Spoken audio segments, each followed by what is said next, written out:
ஒரு மனுஷன் 2024 கட்சி ஆரம்பிச்சு தனக்கு நல்லது செஞ்ச மக்களுக்கு நான் திருப்பி நல்லது செய்ய போறேன்னு வந்தாரு.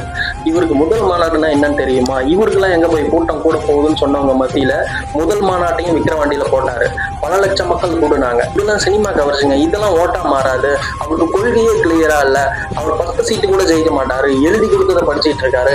எலெக்ஷன் முடிஞ்சதும் சினிமாவுக்கே நடிக்க போயிருவாரு அப்படியும் ஒரு பக்கம் சொன்னாங்க. இவரு ஒர்க் ஃப்ரம் ஹோம் பாலிடிக்ஸ் பண்ணிட்டு இருக்காரு. மக்களையே சந்திக்க மாட்டேங்கிறாருன்னு சொல்றவங்க மத்தியில மக்களையும் சந்திச்சாரு. கரூர்ல 41 பேர் ஒழுங்கான பாதுகாப்பு இல்லாதனால சின்ன குழந்தைங்கள்ல இருந்து பெரியவங்க வரைக்கும் உயிரிழந்தாங்க.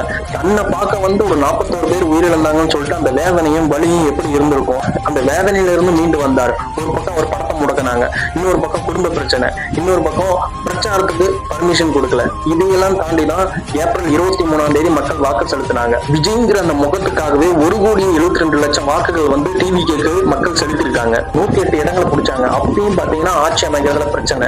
118ங்கிற பெரும்பான்மை நம்பர் கிடைக்கல. தோழமை கட்சி ஆதரவுகளோட ஆட்சியை பிடிச்சாரு. அது மட்டும் இல்லாம ஆட்சியை பிடிச்சிட்டா போதுமா, ஃப்ளோர் டெஸ்ட்ல நிரூபிக்கணும் இல்லன்னு சொல்லிட்டு ஃப்ளோர் டெஸ்ட்ல 144 சீட்டுக்கான ஆதரவையும் பெற்றிருந்தாரு. இந்த வழியெல்லாம் தாண்டி தான் விஜயன் அவர்கள் அந்த பதவியில உட்கார்ந்துருக்காரு. இது அவ்வளவு பெரிய சாதாரணமான விஷயமே கிடையாதுங்க.